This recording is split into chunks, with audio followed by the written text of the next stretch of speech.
and good morning to you. He is Bob Pollock, the Extension Service, with us once again this morning. And if you have a question for Bob about your lawns, your gardens, your trees, your plants, your whatever, your stink bugs, give him a call, 479-1160-349 WCCS. Good morning. Good morning. You're on a roll today. Well, that's one word for it. There are others. You have quite the schedule and the lineup today, I'm too. Telling you. Wow. It's pretty busy. We'll talk about the urban folks here in our next couple of hours.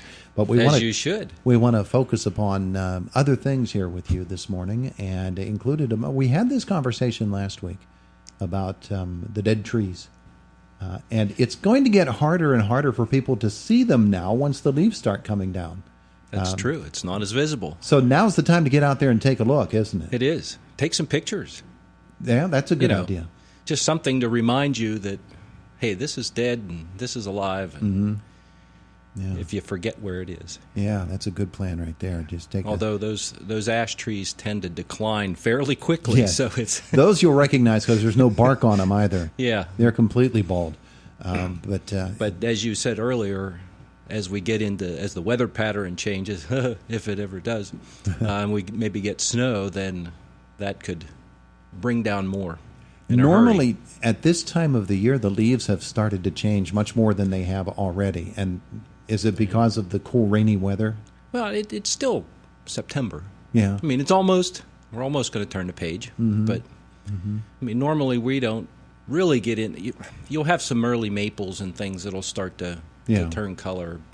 But really, it's at around the second or third week of October when things should really be vibrant. In the course of the next see how month, that goes. They're going to change from green to colored to brown to done. And that'll be probably all over before the end of November, or before the beginning of November. And we've already had leaves coming down, so that it will affect the color show later because there won't be as many leaves in the tree to do that. Yeah. Just a lot of those foliar diseases that the leaves got this summer because of the wet weather and all the fungal spores had a field day, and so some of those leaves get to the point where they just drop off early, and that's the end of that.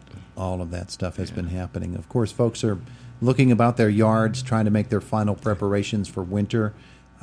Shrubs alongside of roadways have been a focus in the past few winters, as we've recommended at least shielding them from the spray from vehicles and from snow plows and things like that. It's probably time for people to start making those plans. Not time to put up those shields just yet, but make the plans. Yep, be thinking about it, getting prepared, getting the materials you need, and to protect those sensitive plants that don't like the salt as much. Yeah. We think about that along our sidewalks and things of that nature, too. Used to be we just threw salt on them. Now there's ice melt and things of that nature that aren't salt that we put on our sidewalks and porches to protect the concrete. We don't want to damage the concrete with salt, which is corrosive, obviously. But then once you get that stuff shoveled off and swept off, it's going onto your lawn and onto your flower beds and the things around the house, too. That's right. And a lot of them have some nutrient value. There might be some magnesium in there or some other materials that can be helpful.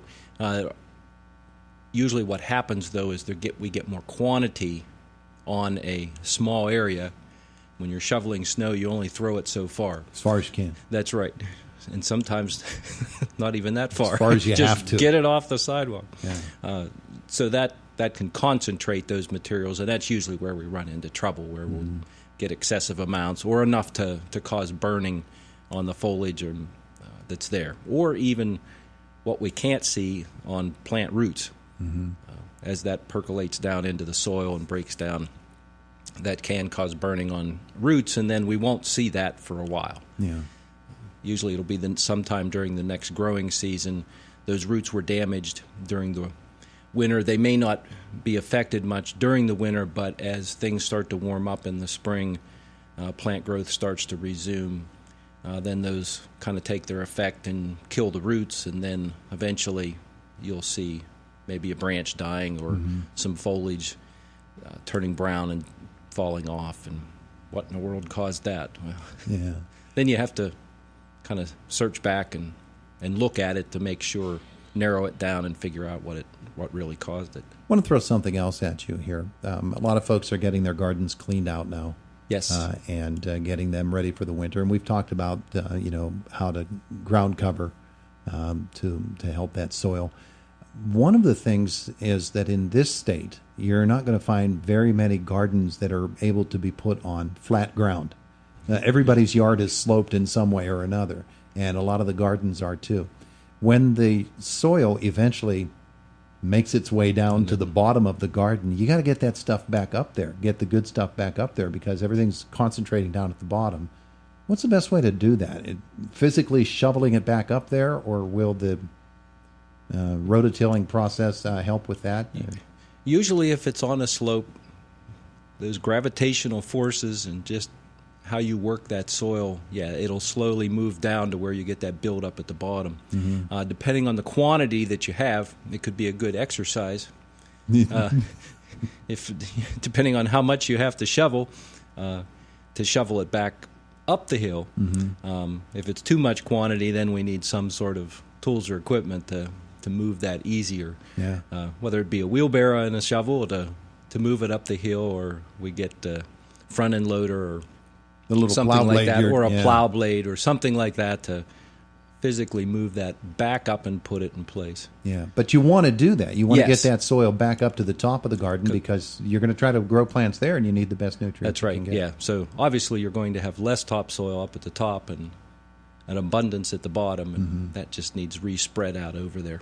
While you are in that garden, a lot of people put down what's known as mushroom manure, which isn't really mushroom, but it's used in the mushroom industry. This is the time to do that, isn't it?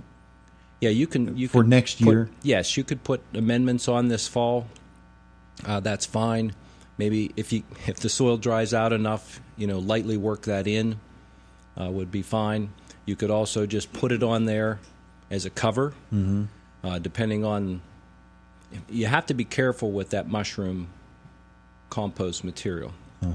If it's fresh mushroom manure, which just grew the crop of mushrooms and then they take that back out again and becomes available for sale, you'll still find pieces of hay and straw.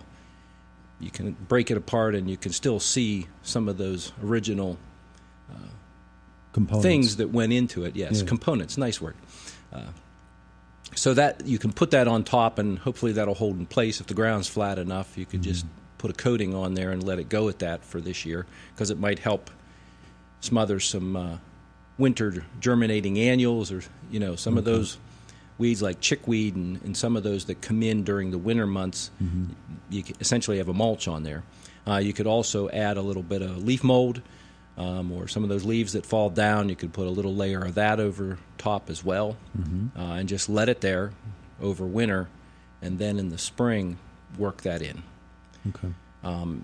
The earlier you want to plant in the spring, that may change your thinking a little bit, that you want to get that all done this fall. Sometimes we don't have real big windows in the spring to work the soil and get things planted, so the less you have to do in the spring sometimes is the better.